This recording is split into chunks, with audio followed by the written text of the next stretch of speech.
يبين الله لكم أن تضلوا والله بكل شيء عليم.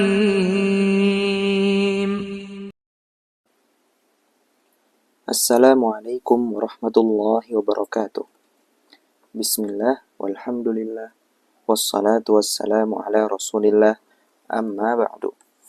Saudara seiman yang Allah muliakan, kembali kita bertemu untuk melanjutkan silsilah mudah belajar waris. Pada pertemuan kali ini, kita akan membahas mengenai penghalang-penghalang warisan, yaitu apa saja yang menghalangi seseorang mendapatkan warisan. Misal, sebelumnya kita telah membahas mengenai sebab dan syarat warisan. Di antara sebab warisan itu kekerabatan. Seorang ayah mewarisi dari anaknya, seorang anak mewarisi dari ayahnya. Namun, adakah yang dapat menghalangi kekerabatan dari mendapatkan waris? Jawabannya ada. Dan ini akan kita bahas pada pembahasan kali ini, insyaallah ta'ala, mengenai penghalang-penghalang warisan. Penghalang warisan akan menghalangi seseorang mendapatkan warisan setelah dia memiliki sebabnya. Dan penghalang warisan itu dapat menghalangi warisan secara total dan menghilangkan pengaruhnya dalam menutupi jatah ahli waris lain. Bagaimana contohnya? Nanti kita akan contohkan. Dan penghalang warisan ada 3. Kita akan sebutkan 2 dahulu.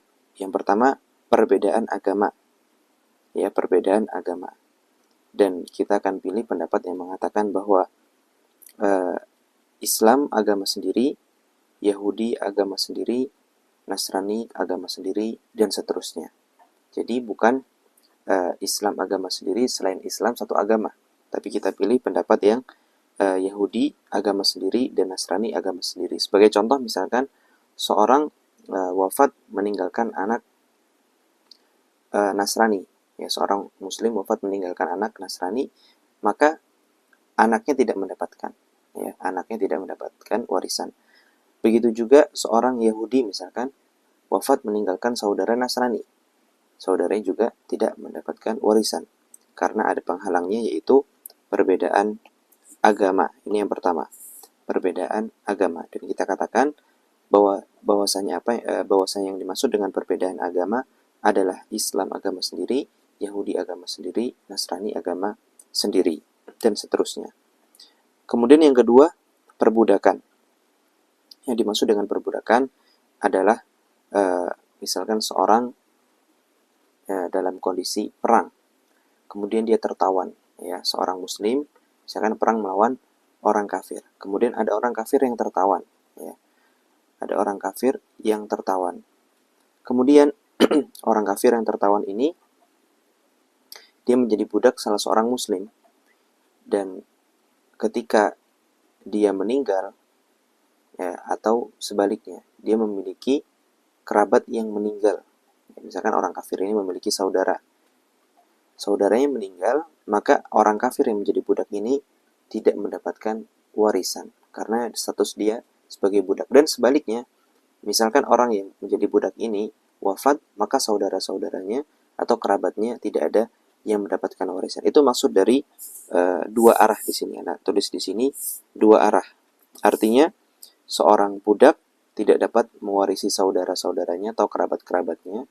Begitupun kerabat-kerabat budak tidak mewarisi darinya. Itu maksud dari 2 arah. Sekali lagi, seorang budak tidak dapat mewarisi dari saudara atau kerabat-kerabatnya. Dia tidak dapat warisan dari kerabat-kerabatnya. Begitupun seorang yang memiliki kerabat budak tidak mendapatkan warisan dari budak tersebut. Adapun perbedaan agama sudah kita jelaskan tadi dari 2 arah, ya. Nabi SAW bersabda, la yarithu al-muslimul kafira wal kafirul muslim. Seorang muslim tidak mewarisi dari orang kafir, dan orang kafir juga tidak mewarisi dari seorang muslim. Baik, kita akan jelaskan maksud dari poin yang kedua, yaitu bahwasanya warisan menghilangkan pengaruhnya dalam menutupi jatah ahli waris lain. Nah, apa maksud dari tulisan ini? Jadi misalkan, sebagai contoh, seorang wafat meninggalkan anak laki-laki, ya, seorang laki-laki wafat meninggalkan seorang anak laki-laki, dan anak laki-lakinya ini kita katakan Nasrani, ya.